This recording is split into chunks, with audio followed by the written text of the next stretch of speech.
Hello again, and welcome to another episode of UncommonCents with Craig Commandus and Dean Holmes. We are still live in the studio together. We are having a fantastic day, and it's great to be here with you, Dean. Welcome. Thank you, Craig.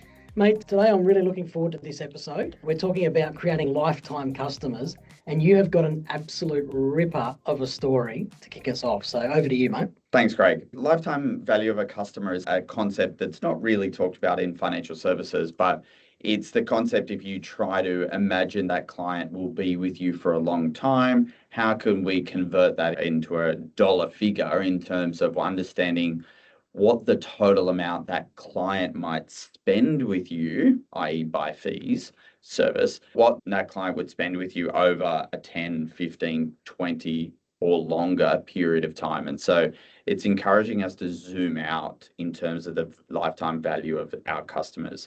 And so the example that I have to share is actually the Ritz Carlton hotel group. So they've had this concept which is called the 2000 rule. And so what this is that each staff member has the approval or authority that they can spend up to $2,000 to solve a problem for a guest. And so the best example that I've heard of this implementation of this rule is that a guest left their laptop in a hotel room, obviously a Ritz-Carlton hotel room. The guest left the laptop, and so a staff member that discovered the laptop was left took a plane halfway across America to physically and personally deliver that laptop back into the hands of the guest. So the rule is you've got up to $2,000.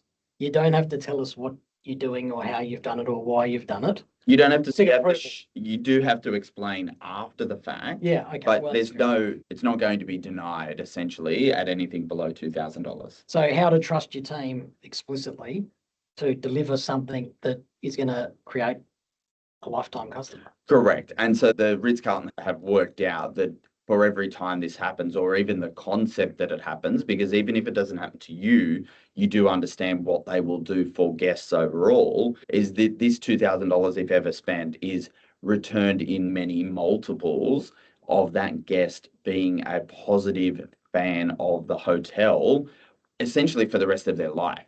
If anyone flew a laptop back to you, if you can just imagine that particular event happened to you, if that staff member flew that laptop back to you, you would talk about that story time and time again till the end of your time. And it is a premium brand, and you do pay premium prices to stay there, as you should. So, that experience would just embed your want to continue to support them. And Dean, I know we don't do shout outs on this show, but it's the Ritz-Carlton. So good on you, Ritz-Carlton. That is a sensational strategy. And Dean and I love it. And if you're listening, we'd love to stay. I'm not sure if they're listening, Craig, Probably but not. We're happy to stay anywhere. But most likely my preferred hotel group is the Ritz-Carlton, most likely. So let's get back on track. The point about this particular story is to try to encourage us, firstly, to think about the long-term nature of our client relationships, and our client relationships are very long-term. And so the next story that I have to share with our listeners is all about a decision or a mistake that was made in our business 15 years ago, and we made a client investment error. I'm sure every advisor has an example of this in their world. And so we knew that we had to do the right thing, and that was to compensate the client for this particular loss. And so back then, it was when we were getting our business started, it was painful. Probably refunding fees has a pain associated with it. But what I wanted to leave everyone with the thought bubble is that this refund that we did is about 15 years ago. This client is still a client 15 years later. To the day, he's still a client now. The size of this particular client now is many multiples in terms of fee or wealth, however you want to look at it, but many multiples more valuable today than what that client was 15 years ago. And I guarantee if we didn't refund or we created tension around it, that the person wouldn't be a client anymore. No way. No, he definitely wouldn't be. And sometimes doing those refunds is painful. It's the right thing to do, but this is a different lens that I'm getting you to think about when going through that process. And that is that this decision or this client will actually be there more likely in 10 or 15 years' time because you've been able to demonstrate trust and you've been able to demonstrate why they're working with you in the first place. It's a very interesting one, isn't it? Because lots of people will take short-term views on this stuff and they'll try and make the decision with the short-term view, not the long-term view. But in the essence of financial planning, trying to create the lifelong customer, the lifelong client goes beyond that actual individual too. Like we always talk about intergenerational and all of those type of things. And it's that ability for that person to continue to speak about you positively through their family so that you can try and continue on an experience for as long as the family exists or the firm exists. Absolutely. Yeah. And it's almost about putting rules in place so that you don't have to think about it in the future. So the Ritz Carlton obviously put in the rule that said $2,000. If it's under that, you don't have to think about it, just do it. If you think about, we'll go through some other examples whereby we want to have these rules to empower our staff or our teams, and this is probably more business in general. You want to remove the friction that we need everyone to have some type of limit to solve problems, because the friction around, I need to check on that, I need to talk to my manager, I'll have to get back to you, that actually impacts the client experience. Yes. And this can't be discounted, Dean. The thought of having to escalate all the time actually devalues everything. Even when you buy a car, for example, right? Oh, I'll sign the contract. Now I'll go and see if this is okay. Why isn't the decision maker just sitting with me doing this so we can save a whole heap of time? But it almost becomes distasteful, the need to escalate. I know that you have to have escalation at certain levels. But what you're talking about with the Ritz-Carlton example is being brave as a business and finding the level where you can empower everyone to fix something. Absolutely. And that's the point here, because what it does is it actually empowers all of the people with clients and you feel connected. It doesn't always have to be, oh, if I want this fixed, I need to call Dean. Absolutely. And if you think about the restaurant examples that come to mind of your food is delayed, we accidentally overcooked the steak, or there's been some friction, the idea that when the staff drop down a round of drinks or give you a glass of wine while you wait or something like that, it's a very low cost. But the moment that you make your staff have to ask someone else, they're actually less likely to do it. It's not about whether the manager would say yes. It's more about, oh, I think I should give that person a glass of wine because they've waited so long, but I've got to talk to my manager and my manager's not here. And so as a result of that, I just won't do it. And so that's the point of what the rule is, that it forces it. No, it doesn't force. It empowers the front line to actually solve things. And so whilst from a financial planning perspective, we can't always solve it, we can admit to that we will solve it for the client. And so that's an interesting element. If you know that you're on the phone with a particular client and you can see the client has raised this particular error or mistake, your opportunity at that point in time is not to say, oh yeah, we're going to refund the $3,000 in fees. You don't have to do that, but you can actually say, yes, I can see that that's a mistake. Yeah. We're going to look after that for you. It will do what's right. The other good example, do you remember when we were in the US together and we did the survey for the guy behind the bar? Because if he got a positive experience survey, he meant he got to choose his next shift. But he was telling us, come to this bar tonight, because I've actually got, as the lead bar person in that bar, a tab that I can use for that purpose. Yeah, for absolutely. that purpose. So he's empowered in the bar to go, you can spend up to this much for client drinks to use to either calm people down or make people happy or do whatever it is that you see fit to keep the environment positive. And he had that empowerment in that bar that he worked at night. Absolutely. So Craig, you have another example, which I'm very excited to hear. So Craig and I do prepare for these episodes, but what Craig wants to talk about, he seems a little salty about it. And I said that I wanted him to save it so I could hear it for the first time, essentially live, so you can hear it at the same time. Craig, take us away. Yeah, previous episode, I changed coffee machines. I'm not going to mention names today. Mine takes a capsule now. And the service normally with that organisation is first class. From if you go into a boutique or wherever you go, it's great. I judge companies on what they do when something goes wrong. Like that's when you know what kind of partner you've really got in that company. My machine started getting blocked. And so it's delivering coffee to the bench, not the cup. If we're really good at post-production, we'll put a video of the coffee machine going live on the video. Actually, it's disaster every morning. Unless you go through a whole cleaning process each night, which you're only meant to do once every 3 weeks, not every night. So anyway, I need to report this problem. The only way to report the problem is to call the club line. So I call the club line and they go, oh, let's go to live video chat with you so you can show me. And I said, well, I can't show you now because it's the end of the day and it's clean. It's been clean. But I'm trying to tell you what the problem is. What ended up having to happen was that the live chat was good and the lady took me through a process I've done 25 times anyway. But anyway, to satisfy her, we did it. So the next morning I filmed the first pour, which is what you saw. It made the disaster. So ring back if it happens. So I rang back, it's happened. How can we say, okay, we need now to take you off talking to us. We need to go to live chat so that you can chat with a consultant and upload your video. Fair enough. I thought that was okay. Well, I don't mind live chat. We're used to texting and stuff. So we go to live chat. I upload the video. Yes. Okay, we can see your problem. We need your machine's under warranty. We need to send it in for repair. Okay, where do I take that in Adelaide? Oh, no, you need to post it to us. I need to send you my machine. Yes. We'll pay for the cost of sending it to us. Like, we'll send you the label and everything. I said, but I don't have a box. If you've seen another episode, Craig Commander's cleaned out his entire house and labelled everything. So he doesn't have any boxes. So I said, I don't have a box. Go and buy one. It's on the chat. Basically, I'm paraphrasing a little bit, but go and buy one. But hang on a minute. This machine's under warranty. It's faulty. I don't have a box. Why should I go and buy one? And then the bubble wrap and the instructions that came to get this machine back to them was you need to get bubble wrap. You need to wrap these individually. You need to put it inside the box. You need to protect, like literally shoving all the liability to me that if that machine shows up with any kind of damage, it's all my fault. So that to get my, and I said, how long is this going to take?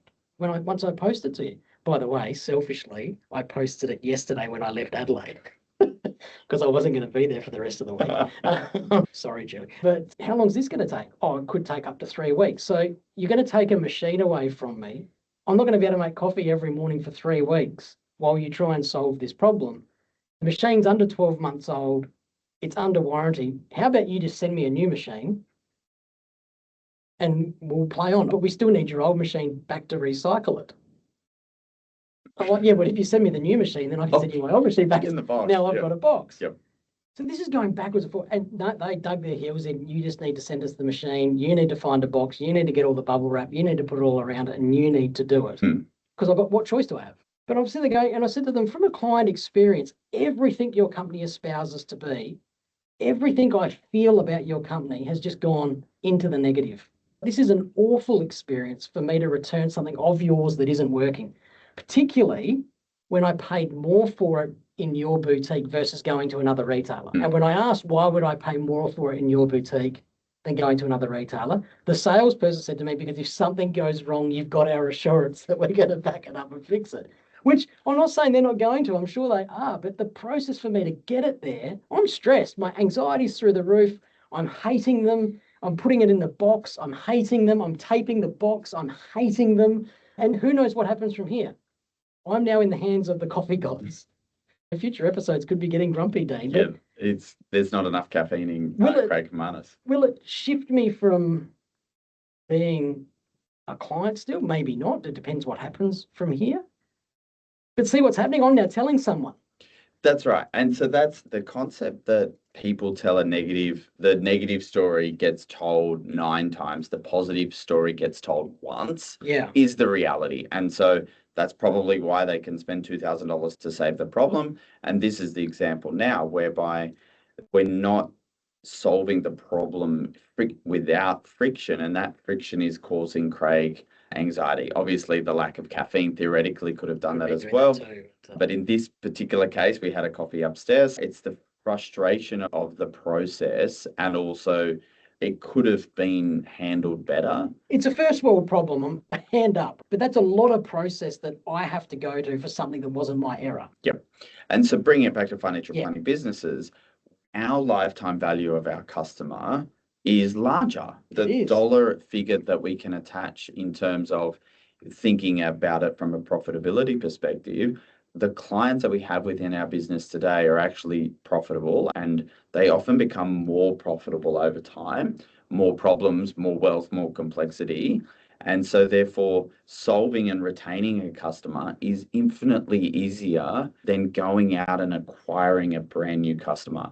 And so the example of solving this problem for Craig is going to be more likely to be a lifetime customer.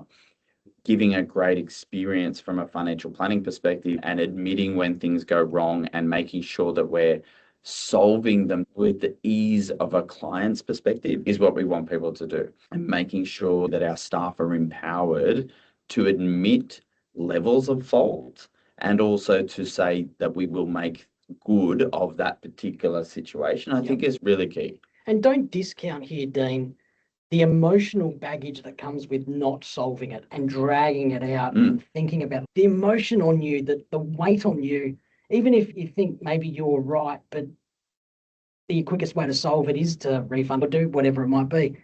But if you draw on that negative energy of why should I be doing this? That's annoying me. This is in that short termism. The emotional baggage on you is massive until you actually get over it.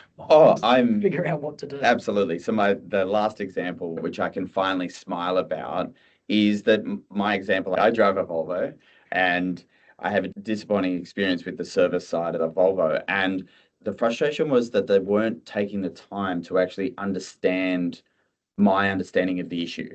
So I spoke to 5 different people and 5 different people said that I was wrong. And I didn't stop at the first, second, third, or fourth in terms of people telling me I was wrong. And so I had to continue this journey in order to get the 6th person that didn't necessarily tell me that I was right instantly. But what he did do is he took the time to actually understand the full problem from my perspective and then be able to say, okay, now I understand it. Disappointingly, he couldn't authorize anything, which we'll come back to, but at least he understood the issue and then was able to take that issue and advocate for me within the Volvo infrastructure. And so the end result that finally I got a positive outcome on the 6th person. And I did write him an email yesterday and I told him 2 things in the email to give him feedback. And so the first thing that I gave him feedback on is that I said, you should have called me to the good news. You missed the opportunity to close the loop and give the good news. And so that's the first thing that I wanted to leave with everyone is that giving the good news around solving the issue for the customer is key. So don't miss the opportunity to jump on the phone and say, I've solved that for you, Mr. Client or Mrs. Client. We've solved that for you. We made a mistake, we've fixed it and we've solved it. And it may not be us compensating you, it might have been the third party, but use it as a great opportunity to actually say that I've solved it. So the feedback firstly was I said to him via email, because I couldn't call him, via email, I said, you missed the opportunity, you should have called me and actually taken credit for all this great work that you've done, but you missed it. And so I want us all to learn from that particular experience. And the second thing that I left him with is I did confirm that by him resolving it, I'm left with a more positive experience on this brand in terms of lifetime value of a customer. Now, I may not buy another Volvo, but if you understand that concept that actually I'm going to buy 40 cars over the rest of my lifetime, and so or be involved as well in directing people to buying cars, which is I tell this negative story 9 times, which I definitely have, it does have an impact. And so he did restore my faith in that they will eventually listen in that process as well. Yeah. There's something I want to add to taking recognition for solving a problem, which I think leaders in particular need to be aware of. I think we've all had a scenario where we've had a client of some description complaining and we haven't been able to fix it. And then the leaders come in over the top and fixed it, but then also taken the glory for fixing it. I call this white knighting. Like they come riding on their horse, all chest up and happy and abound, and look what I've done for you. If you're a leader, that's a terrible thing to do. It is so much better to empower the person that was dealing with that client with that issue to deliver that solution to them and really let them take ownership with that client, because at the end of the day, you're leading a business and that's a positive experience for the business. You don't need the personal positive experience to try and be the hero. Don't be the hero. Let your team be it. Yep. Let's get the recognition for it. If you want to be the hero or the white horse, then take over that client relationship 1,000%, because they are going to call you now for every single little thing That that goes happens. wrong. So shut the ego out. Don't be the hero. Don't ride in on the horse. Let your team. And it's actually the other side of it, Craig, is that we should probably, the concept Paul and I always talk about is fall on our sword. Sometimes the thing that goes wrong, we do have to take responsibility for that. And that might mean that we call the client about the thing that goes wrong. Yep. Then absolutely leave the space for the advisor to come in and let them Fix know it. that it's solved. In the trust building context, we want the client to always trust the advisor. And secondly, I suppose, the brand or the business. But this idea that I fell on my sword and then I let the advisor come in and essentially save the day, even if I've authorized it, and they use that as an experience, turn the entire relationship around, that the advisor was able to solve that for the client. Beautiful, mate. That feels like a lovely spot to wrap up this episode of Uncommon Sense. Creating lifelong customers. Stick at it. Think through how to do it better. Work with your team, work with your business, and have them for life. Thanks, everyone. See you next time. Bye.